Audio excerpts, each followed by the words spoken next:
한국거래소가 왜 유료 광고를 갖다 주냐고. 코리아 디스카운트 해소를 위한 첫걸음에서 한국거래소에 유료 광고가 포함된 영상이잖아요. 아니 한국거래소 미쳤냐고. 왜 이런 새끼한테 광고 넣어주고 있냐고.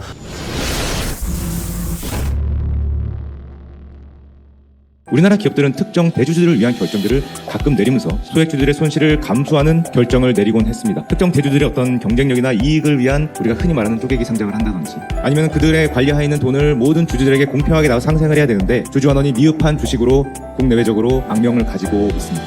투자하라고 항상 말씀을 드리고 싶지만 기업들이 거기 투자를 한 주주들의 결정이 아닌 그런 의사결정을 하고 있다면 어떻게 우리 기업에 투자해달라고 또는 국내외 투자자들에게 우리가 설득할 수 있겠습니까? 이런 코리아 디스카운트 더 근본적으로 해결해 주십사 하는 부탁을 드리겠습니다. 대주주 입장에서는 주가가 너무 올라가면 상속세를 어마어마하게 물게 됩니다. 주가가 올라가게 되면 가업승계가 불가능해요. 그럼 다른 데다가 기업을 팔아야 돼요. 저는 대통령 영으로서 할 수 있는 거라면은 정치적으로 어떤 불이익이 있더라도 과감하게 밀어붙일 수 있습니다만은 그 여론의 지지를 좀 해주실 수 있도록 증권시장에서 활동하시는 여러분들께서도 이런 부분들을 좀 많이 국민들 알려주시기를 강조드리겠습니다. 슈카는 이제 코리아 거버넌스에 대해서 이제 계속 얘기를 했는데 네. 대통령이 뜬금없이 상속세 얘기를 하더라. 저 새끼는 좀 귓구녕에 뭐 이상한 거 박혔냐. 뭐 그런 식으로 이제 이렇게 조롱당하던 그 편집본이고요. 실제는 원문은 이렇습니다. 코리아 디스카운트 거버넌스의 문제에 대해서 좀 근본적으로 해결해 주십사 하는 좀 부탁을 드리겠습니다. 감사합니다.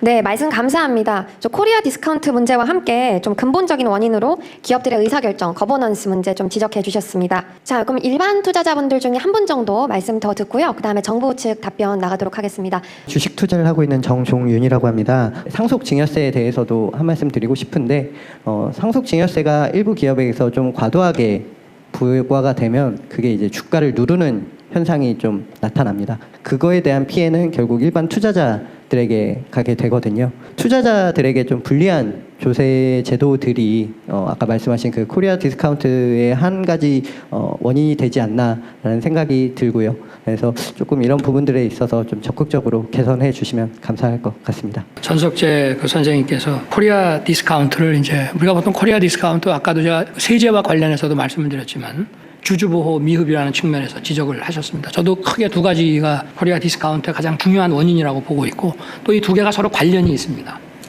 원래 이 기업의 그 회사법상의 거버넌스라고 하는 거는 그 회사를 대표해서 일하는 사람들이 자기 판단과 자기 이익에 따라서 결정을 하면 그것이 결국 주주에게 이익이 된다는 그런 거버넌스를 만들어내는 게 바로 회사법 아니겠습니까? 근데 대주주와 일반 소액주주의 어떤 이런 컨플릭트가 늘 존재한다 이 말이에요. 대주주가 임명한 경영진이 소액주주에게 손해나는 방향으로 의사결정하는 경우가 많이 있기 때문에 우리나라 시장에 투자라는 얘기를 하기가 어렵다라고 말씀을 하셨어요. 이건 정말 그 회사법, 이 상법을 좀 저희가 계속 꾸준히 바꿔나가면서 이 거버넌스가 주주의 이익에 부합하는 결정을 할 수 있는 이제 시스템을 만들어야 되고 또 하나가 뭐냐면은 소액주주는 회사의 주식이 제대로 그 평가를 받아가지고 주가가 올라가야 자산 형성을 할 수가 있는데 대주주 입장에서는 주가가 너무 올라가면 나중에 어떻게 되겠습니까? 상속세를 어마어마하게 물게 됩니다. 거기에다가 할증세까지 있어가지고 상장 기업의 앵간한 기업들이 예를 들어서 가업을 승계한다든가 이런 경우에 주가가 올라가게 되면 가업 승계가 불가능해집니다. 그럼 다른 데다가 기업을 팔아야 되고 그렇게 되면 거기 근무하는 근로자들의 고용 상황도 굉장히 불안해지게 되고 그 기업의 여러 가지 기술 이런 것도 제대로 승계되고 발전되기가 굉장히 어렵습니다. 결국 이게 근본적으로는 세제하고 또 연결이 되어 있습니다. 결국은 이 상속세와 과도한 이 할증과세라고 하는 것에 대해서 이거는 국민적인 공감대가 좀 있어야 됩니다. 근데 우리는 여전히 재산이 많은 사람에 대해서 많이 좀 과세를 해서 나눠 가져야 된다는 그런 생각을 많이 갖고 있습니다. 그런데 단편적인 이런 생각들을 조금 더 우리가 성숙하게 볼 수 있는 바로 근거가 뭐냐? 바로 주식 투자자가 이제 우리 5천만 국민 중에 1,400만이나 됐다는 것이죠. 지금은 국민의 대다수가 주식 투자를 합니다. 뿐만 아니라 사학연금, 국민연금에서 많은 기금들의 그 자산이 제대로 형성이 되고 구축이 된다면은 그게 결국 국민들에게 환원이 되는 건데 아니 이 주식시장이 디스카운트가 되면은 국민연금이 제대로 이익 창출을 해나갈 수 없습니다. 지금 주식 투자자 1,400만이 아니라 우리들이 다 나중에 저 어떤 수급자가 돼야 하는 다양한 연기금들이 결국은 주식시장에서 활동을 하기 때문에 결국은 이 주식시장의 발전을 저해하는 이런 과도한 세제라고 하는 것은 결국은 우리 중산층과 서민에게 피해를 준다라고 하는 것을 우리 국민들께서 다 같이 좀 인식을 하고 공유를 해야 과도한 세제들을 우리가 개혁을 해 나가면서 바로 이런 코리아 디스카운트를 근본적으로 해결할 수 있다. 저는 대통령 영으로서 할 수 있는 거라면은 뭐 정치적으로 어떤 불이익이 있더라도 과감하게 밀어붙일 수 있습니다만은 법률을 개정해야 되는 부분에 대해서는 우리 국민들께서 좀 뜻을 모아서 그 여론의 지지를 좀 해주실 수 있도록 정부도 노력하지만 우리 증권시장에서 활동하시는 여러분들께서도 이런 부분들을 좀 많이 그 국민들께 알려주시기를 당부드리겠습니다.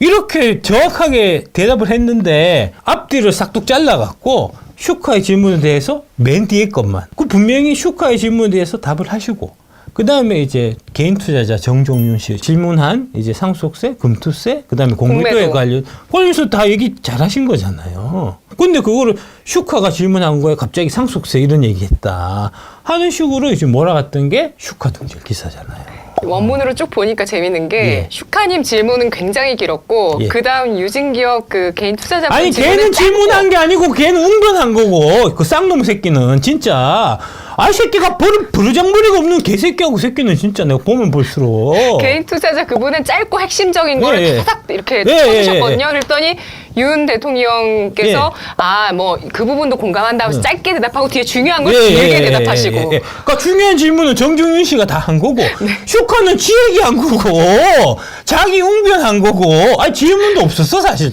솔직히 아 그렇잖아요. 이렇게 해서 그 다음에 이거 하고 난 다음에 이 슈카 둥절 기사가 엄청나게 그날 쏟아졌거든요. 네. 완전 짠 듯이.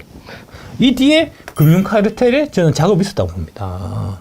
YTN에서 상속세 때문에 윤 대통령 발언 파장. 채널 A에서도 코리아 디스카운트 물었더니 윤이 상속세 과세 손보겠다. 모든 언론들이 이랬어요. MBC 여기하고 신장식 제가 고발했고요.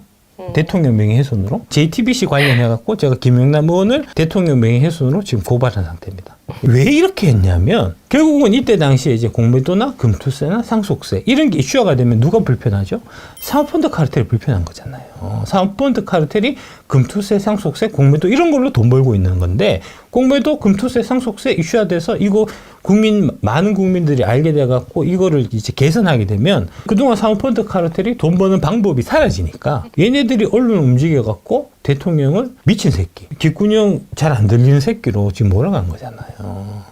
사모펀드의 위력을 약화시키기 위해서는 일단 상속세제부터 건드리면 됩니다. 그렇습니다. 그렇습니다. 예, 그게 킬포입니다. 예, 그게 킬포입니다. 예. 일단 슈카는 자빨 친중매국노 사모펀드 앞잡이입니다. 망가진 한국 증시 상법을 갈아엎는 게 답입니다. 코리아 디스카운트는 바로 이것 때문에 해서 3%에서 이거 되게 이제 이슈화 해갖고 이제 1, 2월 달에 되게 열심히 방송 많이 했었고요. 박영욱 회장 조항피역에 네. 내 주식 네가 비싸게 사줘라. 네가 비싸게 사주면 내가 작전에서 올려줄게. 라고 박영욱 얘기했다고요. 박영욱이 여러분들이 알고 계시듯이 한국의 워렌 버핏 이런 사람이 아니에요. 원래부터. 원래 그런 사람 아닙니다. 이분이 쓴 주주 권리 없는 대한민국이라는 책이 있는데 그 책 제가 사서 봤거든요. 그 뒤에 보면 금투세나 상속세 이런 얘기 다 있어요. 근데 그런 얘기는 일절 안 하고 슈카 얘가 사모펀드 앞잡이기 때문에 그런 얘기 싹 다 빼고 그냥 이제 상법 개정 이런 얘기만 한다고요. 거버넌스 얘기만 한다고요. 이제 네이버는 라인 팔아라 이것도 슈카월드에서 방송했는데 이게 결국은 이제 일본하고 관계를 멀리하고 대신에 이제 중국하고 친하게 지내라 이런 걸로 갖고 사실 얘기하는 거고요. 이런 자빨 슈파 새끼한테 한국 거래소가 왜 유료 광고를 갖다 주냐고. 코리아 디스카운트 해소를 위한 첫걸음해서 한국 거래소에 유료 광고가 포함된 영상이잖아요. 아니 한국 거래소 미쳤냐고. 왜 이런 새끼한테 광고 넣어주고 있냐고. 하여튼 슈카 너는 올해 내가 여러 번 계속 괴롭힐 거니까 그렇게 알고 있어라. 목 닦아놓고 기다려라 이 새끼야. 하여튼 그렇고 너무 무섭잖아요.